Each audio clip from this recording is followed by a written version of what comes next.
Oke, Kak Yanti sudah siap? Siap. Oke, 30 detik lagi kita mulai ya. Oke. Oke, sebentar. Oke, in 5, 4, 3, 2, 1, and action. Shalom adik-adik Joel Kids. Wah, luar biasa. Apa kabar kalian semua? Wah, Kak Yanti bersyukur sekali kita bisa berjumpa lagi di ibadah online Joel Kids. Nah, Kak Yanti percaya kalian semua anak-anak yang luar biasa. Tadi kita sudah memuji Tuhan ya. Siapa yang di sini semangat memuji Tuhan? Banyak sekali tuh yang semangat memuji Tuhan. Nah, hari ini kita akan belajar firman Tuhan lagi. Siap buat belajar?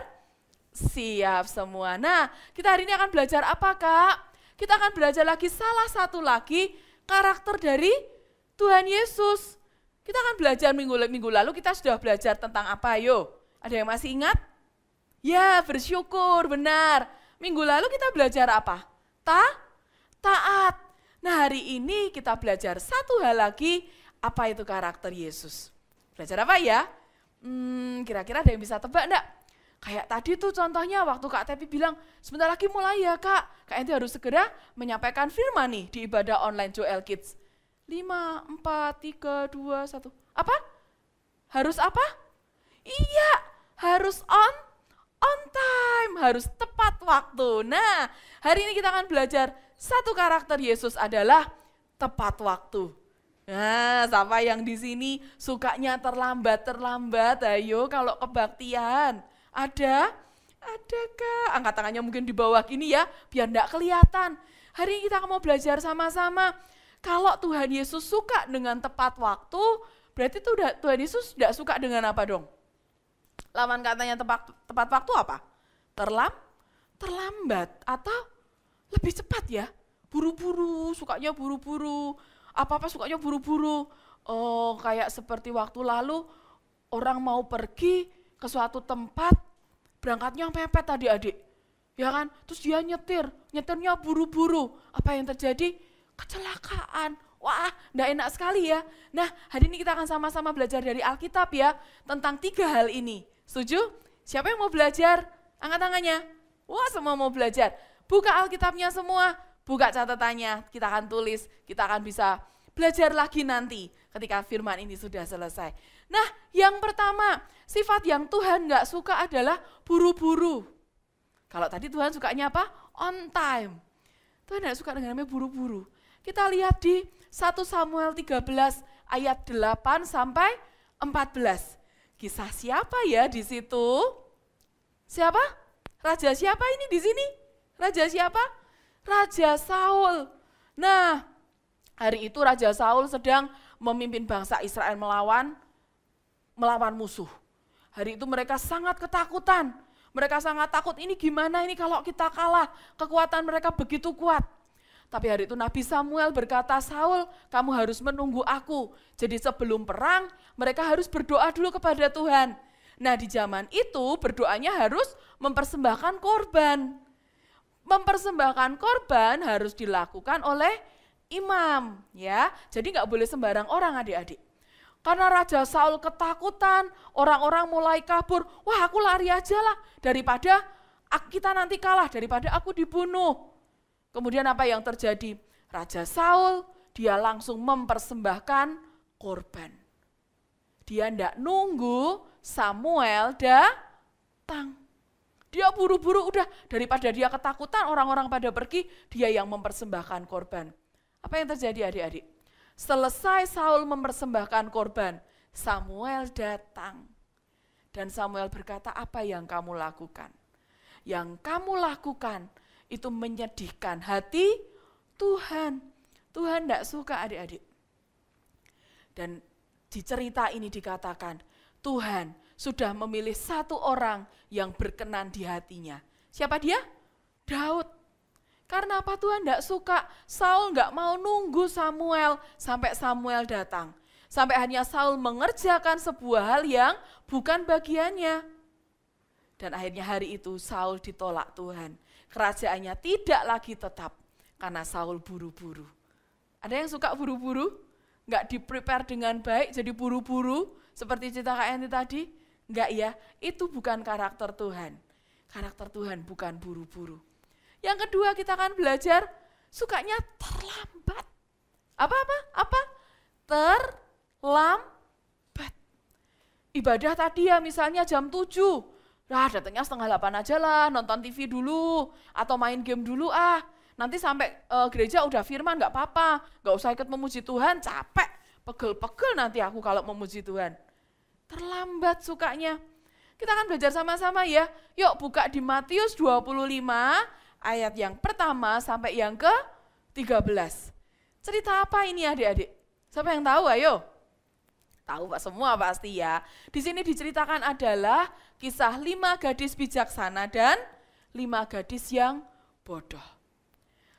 Suatu hari ada sebuah perjamuan kawin. Mereka semua nunggu kapan mempelai ini datang. Lama banget sampai mereka ngantuk, sampai mereka tertidur, mempelainya belum datang-datang juga. Apa yang terjadi adik-adik? Zaman itu mereka bawa pelita. Hari itu mereka belum punya senter, belum punya lampu apapun emergency, nggak punya adik-adik. Mereka bawa pelita. Dan di pelita itu harus diisi minyak. Apa yang terjadi dengan gadis-gadis yang bijaksana? Mereka punya dong cadangan minyaknya, sehingga pelitanya terus menyala. Tapi yang terjadi dengan gadis-gadis yang bodoh, mereka bingung loh, aku enggak punya cadangan minyak.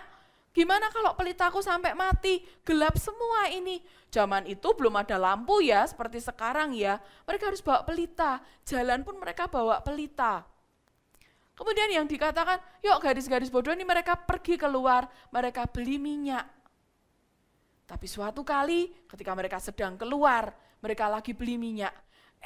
Mempelainya datang.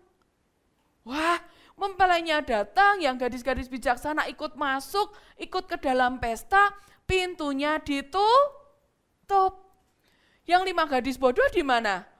Mereka masih beli minyak. Dan ketika mereka sudah dapat minyak, mereka lari-lari ke tempat pesta. Dan loh, kok sudah ditutup? Loh, kok mempelainya sudah datang? Mereka gedor-gedor, Tuhan, bukakan pintu. Tuhan, bukakan pintu.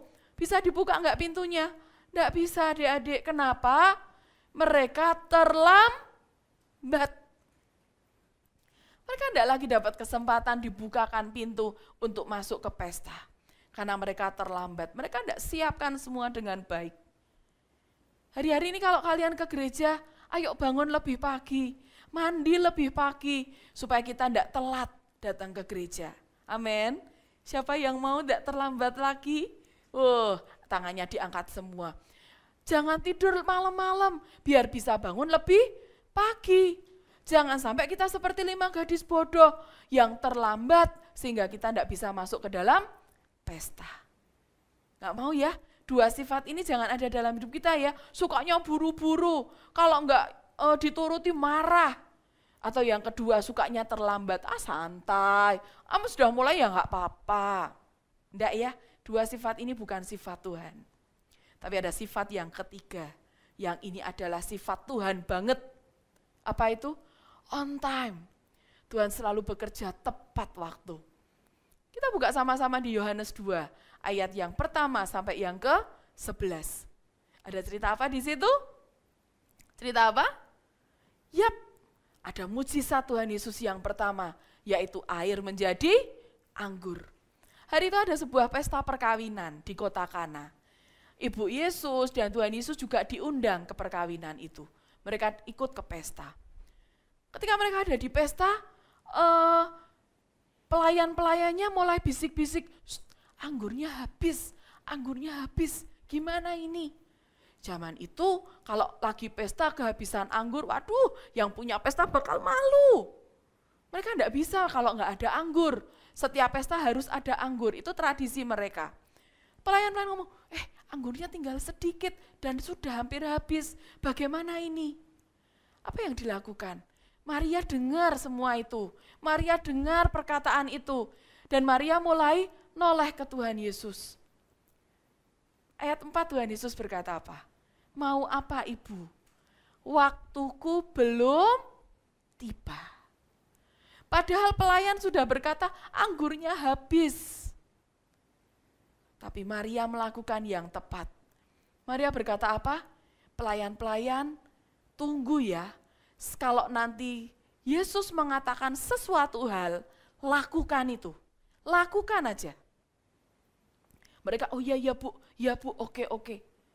Dan saat waktunya tiba, di situ ada 6 bejana pembasuhan. Bejana pembasuhan itu buat cuci. Zaman itu ketika pergi datang dari tempat yang jauh mereka harus cuci. Isinya 2-3 buyung. Dan Tuhan Yesus ngomong apa? Bawa air yang di bejana pembasuhan itu dan bawa ke pemimpin pesta. Pelayannya bingung, ini kan air buat cuci kaki. Bagaimana mungkin harus dibawa ke pemimpin pesta? Nanti aku bisa dimarahi. Tapi dia ingat pesan Maria. Maria berkata apa? Kalau kamu dengar perkataan Yesus, lakukan itu. Tapi mereka taat adik-adik. Mereka lakukan itu, mereka bawa air itu ke pemimpin pesta. Dan pemimpin pesta minum anggurnya dan berkata, ini anggur yang terbaik, ini anggur yang luar biasa. Mereka semua tidak tahu itu anggur berasal dari mana. Tapi pelayan-pelayan ini tahu bahwa anggurnya berasal dari air itu yang untuk mencuci kaki, air yang untuk membasuh kaki. Hari itu mujizat terjadi, air berubah menjadi anggur. Kapan Tuhan Yesus melakukannya? Dia lakukan tepat pada waktunya. Tuhan tidak terlambat, Tuhan juga tidak buru-buru, tapi dia lakukan tepat pada waktunya. Siapa yang belajar hari ini? Semua belajar ya? Ada 3 hal, ada 2 hal yang Tuhan tidak suka, dan ada 1 hal yang Tuhan suka. Buru-buru, Tuhan tidak mau. Terlambat, juga Tuhan tidak mau. Tuhan maunya apa? On time. Adik-adik semuanya, hari ini kita sudah belajar 1 lagi karakter Tuhan. Apa? On time, tepat waktu. Kita tadi sudah belajar dari Raja Saul. Dia buru-buru, dia tidak sabar dengan waktu menunggu Samuel. Apa yang terjadi? Tuhan gak suka dengan Saul. Tuhan mengganti Saul dengan 1 orang yang berkenan di hatinya, yaitu Daud. Yang kedua, kita sudah belajar dari 5 gadis yang bijaksana dan 5 gadis yang bodoh. Apa yang dilakukan 5 gadis yang bodoh? Dia terlambat adik-adik, dia harus beli minyak dulu karena dia tidak punya persediaan minyak. Dan akhirnya ketika pesta sudah dimulai, pintu tertutup dan 5 gadis bodoh ini walaupun gedor, tolong bukakan pintu, tidak akan pernah terbuka. Kenapa? Karena dia terlambat. Tuhan tidak pernah suka 2 sifat ini ada dalam hidup kita. Sukanya buru-buru, sukanya terlambat. Tapi yang ketiga, kita belajar dari Tuhan Yesus. Perkawinan di Kana, Tuhan buat semuanya tepat pada waktunya. Ketika dia berkata, Ibu, saatku belum tiba. Dia berkata memang waktunya belum tiba. Dan ketika waktu Tuhan itu tiba, dia buat mujizat, air menjadi anggur. Dan hari itu pestanya berjalan lancar. Pemimpin pestanya gak jadi dimarahi kan sama pemilik pesta. Hari-hari ini, yuk kita mau belajar tepat waktu sebagai karakter kita juga. Ketika kita mau ibadah, ibadahnya jam berapa Kak? Jam 7. Ayo kita berangkat lebih awal. Jangan ibadah jam 7, aku nanti aja deh berangkatnya 7:30. Sampai sana nunggu aja waktu firman. No, Tuhan gak suka kita terlambat. Amin. Tuhan gak suka kita santai, menyepelekan Tuhan. Enggak, kita mau belajar on time. Apalagi ketika les di rumah, jam berapa lesnya? Jam 3, tepat waktu, jam 3 kita les. Enggak, tunggu ya Mah ya, jam 3 aku makan dulu atau aku main games dulu. Enggak, kita mau belajar on time. Tapi hal yang kedua Kak Enti mau berkata apa? Hari-hari ini siapa adik-adik yang masih menanti janji Tuhan dalam hidup kalian? Kalian mungkin sudah mulai kesel. Loh Tuhan aku tuh minta sudah bertahun-tahun kok gak dikasih. Loh aku tuh sudah berdoa lama sekali kok ya belum dikasih. Ingat, waktu Tuhan adalah waktu yang terbaik buat kita.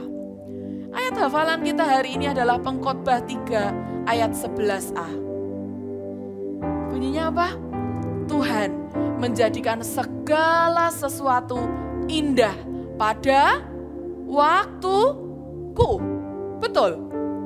Bukan, Tuhan menjadikan segala sesuatu indah pada waktunya. Waktu Tuhan, adik-adik. Kalau hari ini kalian masih berdoa, tetap terus berdoa. Jangan berhenti berdoa. Sampai hari itu tiba, sampai waktu Tuhan itu tiba, janjinya digenapi dalam hidup kalian. Jangan sampai, sudahlah aku tidak mau berdoa lagi. Tuhan juga tidak menjawab doaku. Jangan, tetap terus berdoa. Tetap terus berdoa buat keluarga kalian. Tetap terus berdoa buat bangsa dan negara kita. Hingga waktunya tiba, Tuhan akan menjawab semua doa-doa kita. Karena waktunya yang paling tepat. Tuhan tidak pernah terlambat. Tuhan juga tidak pernah lebih cepat dalam hidup kita. Tepat waktu, itu adalah karakter Tuhan yang harus ada dalam hidup kita. Amin. Siapa mau tetap berdoa? Siapa mau tetap percaya bahwa waktu Tuhan yang terbaik buat kita? Yuk sekarang Kak Yanti minta semua tutup Alkitabnya, tutup catatannya. Kita akan menyembah Tuhan sama-sama. Kita akan terus minta kekuatan buat setiap kalian yang menanti janji Tuhan. Biar setiap kita tahu bahwa waktu Tuhan adalah yang terbaik buat kita. Terima kasih Tuhan Yesus, terima kasih. Terima kasih Tuhan. Tuhan, tolong setiap kami. Tanamkan firman-Mu itu dalam hidup kami. Biar kami tahu bahwa waktu-Mu itu yang tepat. Yang tepat buat kami Tuhan. Waktu Tuhan pasti yang terbaik. Walau kadang tak mudah dimengerti, lewati cobaan, ku tetap percaya waktu Tuhan pasti yang terbaik. Katakan lagi, waktu Tuhan pasti yang terbaik buat hidup kita. Walau kadang tak mudah dimengerti, lewati cobaan, ku tetap percaya waktu Tuhan pasti yang terbaik. Waktu Tuhan pasti yang terbaik. Walau kadang tak mudah dimengerti, lewati cobaan, ku tetap percaya waktu Tuhan pasti yang terbaik. Adik-adik yang di rumah, dimanapun kalian berada, hari ini Kak Yanti rindu mendoakan kalian. Siapa yang hari-hari ini masih menantikan janji Tuhan dalam hidup kalian? Siapa yang hari-hari ini masih mendoakan sesuatu yang sepertinya jawaban Tuhan belum ada buat kalian? Dimanapun kalian berada, kalian boleh angkat tangan. Kalian boleh angkat tangan, biar kita tetap percaya, kita menanti waktu Tuhan yang terbaik itu buat kita. Kalian bisa taruh satu tangan di dada kalian. Berdoa sungguh-sungguh, biar kita punya kekuatan menanti waktunya Tuhan. Biar mujizat air menjadi anggur, itu jadi dalam hidup kita. Terima kasih Tuhan, terima kasih Tuhan. Tuhan, kami percaya Tuhan, waktu-Mu adalah yang tepat buat setiap kami Tuhan. Terima kasih Tuhan buat setiap kami kuat untuk menantikan setiap jawaban doa yang daripada-Mu Tuhan. Buat setiap kami sabar untuk menerima janji Tuhan dalam hidup kami. Karena kami percaya Tuhan, waktu-Mu adalah yang terbaik buat kami. Tuhan, ampuni kami kalau seringkali kami menggerutu, seringkali kami buru-buru supaya Engkau segera menjawab doa kami. Tapi hari ini kami mau berdoa, Tuhan tolong kami supaya kami tetap percaya, kami tetap beriman sampai hari itu tiba, bahwa Engkau jawab yang menjadi doa kami. Tuhan, tolong setiap kami anak-anak-Mu. Kami mau tetap percaya kepadamu Tuhan. Kami mau tetap percaya bahwa waktu-Mu yang tepat itu jadi dalam hidup setiap kami. Terima kasih Tuhan, terima kasih. Katakan sekali lagi lagu ini sama-sama. Waktu Tuhan pasti yang terbaik, walau kadang tak mudah dimengerti, lewati cobaan, ku tetap percaya waktu Tuhan pasti yang terbaik. Katakan sama-sama, Tuhan Yesus, kami percaya waktu-Mu yang terbaik buat kami. Kami mau terus berharap, kami mau terus menantikan sampai waktu-Mu jadi dalam hidup kami. Terima kasih Tuhan buat firman-Mu. Meteraikan itu semua di dalam nama Tuhan Yesus. Dan biar kami mengerti akan kebenaran firman-Mu pada hari ini. Karena kebenaran yang kami ketahui itu yang memerdekakan kami Tuhan. Kami mengucap syukur buat hari ini Tuhan. Terima kasih buat firman-Mu. Dalam nama Tuhan Yesus. Semua adik-adik yang diberkati sama-sama katakan amin.